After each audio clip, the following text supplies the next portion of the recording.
Hello student, कैसे हो? अच्छे ही होंगे, उम्मीद करती हूँ। और अब आपको बहुत ज़्यादा ख्याल रखना है। देखो, कोरोना वायरस बहुत ज़्यादा फैल रहा है। आपको घर पर रहते हुए पढ़ाई भी करनी है ना। 10th क्लास तो बहुत इम्पोर्टेंट होती है। और आज का चैप्टर, आज का क्या है हमारा, आज हम पढ़ेंगे सुमित्रा नंदन पंत की। ठीक है, कविता है। कौन सी है ये? पर्वत प्रदेश में पावस। तो ठीक है, पहले हम थोड़ा सा इनके बारे में पढ़ लेते हैं। ठीक है, सुमित्रा नंदन पंत जी के बारे में। इनका जन्म कहाँ हुआ, ठीक है, और उन्होंने कौन कौन सी कविताएं लिखी, ये सब कुछ इसके बारे में थोड़ा सा पढ़ लेते हैं। 20 मई 1900 को उत्तराखंड के कौशानी अल्मोड़ा में जन्मे सुमित्रा नंदन पंत ने बचपन से ही कविता लिखना शुरू कर दिया था। तो क्या है, इनकी रुचि मतलब बचपन से ही थी कविताएं लिखने में। ठीक है, 7 साल की उम्र में स्कूल में काव्य पाठ के लिए पुरस्कृत हुए। मतलब 7 साल की जब उम्र थी, उन्हें क्या प्राइज भी मिला था स्कूल में काव्य पाठ के लिए। 1915 में स्थायी रूप से साहित्य सृजन शुरू किया और छायावाद के प्रमुख स्तंभ के रूप में जाने गए। ठीक है, थोड़ा सा फिर ये पढ़ेंगे, फिर यहाँ पे आ जाते हैं इम्पोर्टेंट। और क्योंकि फिर लेंथी हो जाती है हमारी कविता, फिर आप देखो कहते कि ज्यादा लेंथी हो गया है ना। पंत जी को कला और बूढ़ा चांद कविता संग्रह पर 1960 में साहित्य अकादमिक पुरस्कार, 1969 में सिर बरा संग्रह पर ज्ञानपीठ पुरस्कार सहित अनेक पुरस्कारों से सम्मानित किया गया। उनका निधन 28 दिसंबर 1977 को हुआ। इनकी अन्य प्रमुख कृतियां हैं वीणा, पल्लव, युगवाणी, ग्राम्या, स्वर्ण किरण और लोकायतन। ठीक है, तो चलो अब हम पढ़ते हैं इनकी ये कविता, पर्वत प्रदेश में पावस की। इसमें उन्होंने किसका वर्णन करा है कि जब क्या है, पर्वतीय क्षेत्रों में जब बारिश ऋतु शुरू होती है ना, तो वहां पर कैसा वातावरण हो जाता है। तो ठीक है, पहले हम क्या करें, पढ़ते हैं। पावस ऋतु थी पर्वत प्रदेश, पल पल परिवर्तित प्रकृति वेश। तो पावस ऋतु क्या है? वर्षा ऋतु। इसका मीनिंग क्या है? वर्षा ऋतु। परिवर्तित क्या है? बदलना। प्रकृति वेश क्या है? प्रकृति वेश का क्या? प्रकृति का रूप। तो इसमें पहले हम प्रसंग लिखेंगे, फिर हम व्याख्या करेंगे। तो इसमें क्या कह रहे हैं सुमित्रानंद पंतन जी? कह रहे हैं इसमें सुमित्रानंदन जी क्या कह रहे हैं कि जो पर्वतीय क्षेत्र हैं उनमें क्या वर्षा ऋतु का आगमन हो गया है, और इससे क्या है, वहां पर पल पल हर पल क्या है, परिवर्तन हो रहा है प्रकृति वेश में। तो ठीक है, प्रकृति के रूप में क्या है, बदलाव हो रहा है। कभी तो क्या है, धूप हो जाती है और कभी बारिश होने लगती है। ऐसा ही तो होता है वर्षा ऋतु में। ठीक है, तब नेक्स्ट पर, मेखला का पर्वत अपार अपने सहस्त्र दृग सुमन फाड़, अवलोक रहा है बार बार नीचे जल में निज महाकाग। तो ठीक है, पहले हम प्रसंग लिखेंगे, फिर व्याख्या, और हम इनका मीनिंग जान लेते हैं। जो कठिन शब्द हैं, मेखलाकार क्या होता है? ये होता है करघरनी के आकार की पहाड़ की ढाल होती है। ठीक है, करघरनी ये क्या आभूषण भी होता है, कमरबंद, जिसे कि महिलाएं पहनती थी। तो उससे इसका क्या, पहाड़ों का क्या है, उससे उसका रूप दिया गया कि भाई इस तरह से था पहाड़, कलघरनी के आकार थे वो। अपने सहस्त्र क्या, हजारों। दीर्घ सुमन क्या है यहाँ पे? पुष्प रूपी आंख। ठीक है, अवलोक रहा है बार बार नीचे जल में निज महाकार। ठीक है, महाकार का क्या है यहाँ पे? विशाल आकार। ठीक है, तो ठीक है, चरणों में दर्पण का क्या है? शीशा है ना, शीशा दिखते, आईना होता है जो। तो ठीक है, पहले हम प्रसंग लिखेंगे, फिर व्याख्या करेंगे। तो इसमें क्या कह रहे हैं, इसकी तुलना पहाड़ों की किससे करी गई है? कलघरनी, कमरबंद आभूषण उससे करी गई। उस तरह के ये पहाड़ों की श्रृंखलाएं, और उस पर क्या, सहस्त्र हजारों जो फूल हैं उनके रूपी आंखें हैं पर्वत की, है ना, जो 1000 रूपी फूल है जो पर्वत पर, वो क्या है, उसकी आंखें हैं।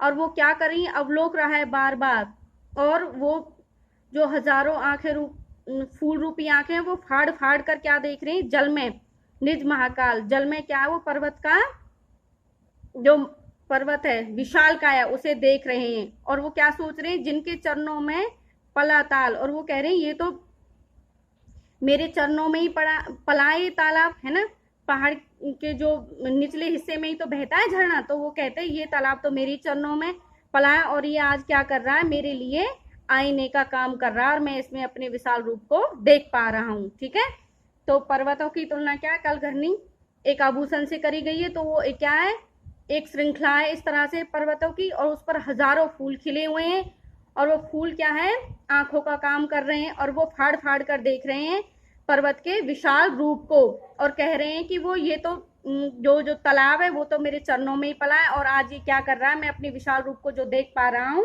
इस तालाब के कारण ही देख पा रहा हूँ और आज ये मेरा क्या आईने का काम कर रहा है। आया समझ?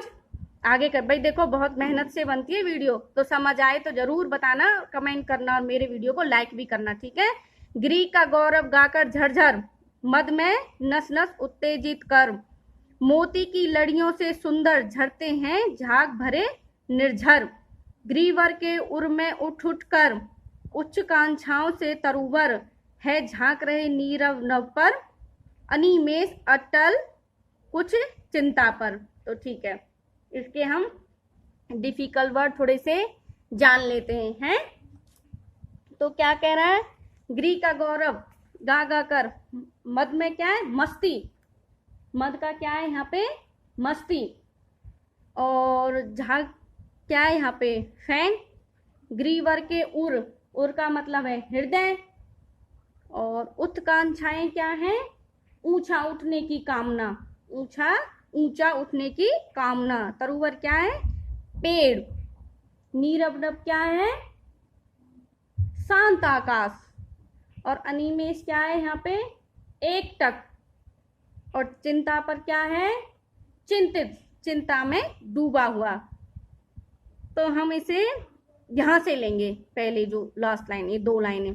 तो कह रही है मोतियों की लड़ियों के जो झरने है ना, यहाँ पे झरने कैसे हैं, मोतियों की लड़ियों के समान जो सुंदर झरने, उनकी जो आवाज आ रही है वो क्या है, क्या कर रही है, मोतियों के सुंदर झरने हैं, जो वो मोतियों के समान सुंदर झरने बह रहे हैं, वो झरझर करके बह रहे हैं और क्या कर रहे हैं, पहाड़ के गौरव गा रहे हैं। ठीक है, और वो इतनी अच्छी तरह से वर्णन कर रहे हैं या बखान कर रहे हैं पहाड़ों का, नस नस में उत्तेजित मद, और वो मस्ती उत्पन्न हो रही है उससे।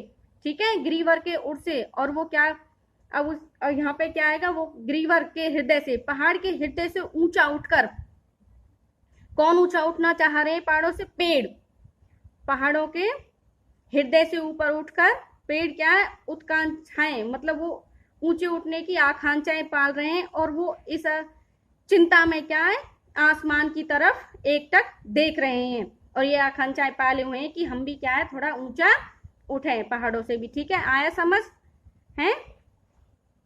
तो चलो नेक्स्ट पढ़ते हैं। उड़ गया अचानक लो भूधर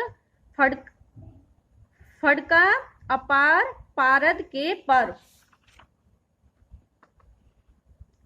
रव शेष रह गए हैं निर्झर, है टूट पड़ा भू पर अंबर, धस गए धरा में शभे शाल, उठ रहा धुआं जल गया ताल, यो जलद यान में विचर था इंद्र खेलता इंद्र जाल। तो ठीक है, हम मीनिंग जान लेते हैं जो कठिन कठिन शब्द हैं उनका, फिर हम क्या है, फिर हम इसकी व्याख्या करेंगे। उड़ गए अचानक, भूधर का क्या है यहाँ पे, पहाड़, फड़का, ठीक है, पारद का क्या है यहाँ पे, पारे के समान धवल एवं चमकीले पंख। देखो जब बहुत सर्दी होती थी या फिर धुंध सा होता था ना, तो उसमें क्या है, वो धुंध होता है जो कैसे लगता है, धुंधी धुंध हो जाता है चारों तरफ पारे के साथ, और सुबह सुबह घास पे क्या है, ओस की तरह पारा जम जाता था पहले बहुत, तो उसे कहते हैं वो। ठीक है, रव शेष रह गए हैं निर्झर, रव शेष क्या, केवल आकाश रह गया है। ठीक है, आकाश का रह जाना, और ठीक है, आकाश का रह जाना। चलो, धस गए सब है, सब है का क्या है यहाँ पे, भय के साथ, और साल क्या है, एक वृक्ष का नाम है। ताल क्या है, तालाब है। और क्या है, जलदयान क्या हुआ, बादल रूपी विमान, बादल रूपी विमान। और विचर, विचर क्या है, घूमना। और इंद्र, इंद्रजाल, इंद्र भगवान, इंद्रजाल क्या है, जादूगरी। तो बारिश के कारण क्या है, इस इनमें क्या बता रहे हैं कवि, बारिश के रूप पर प्रकृति का रूप बिल्कुल बदल गया, उसका वर्णन कर रहे हैं इसमें, इस पद्यांश में।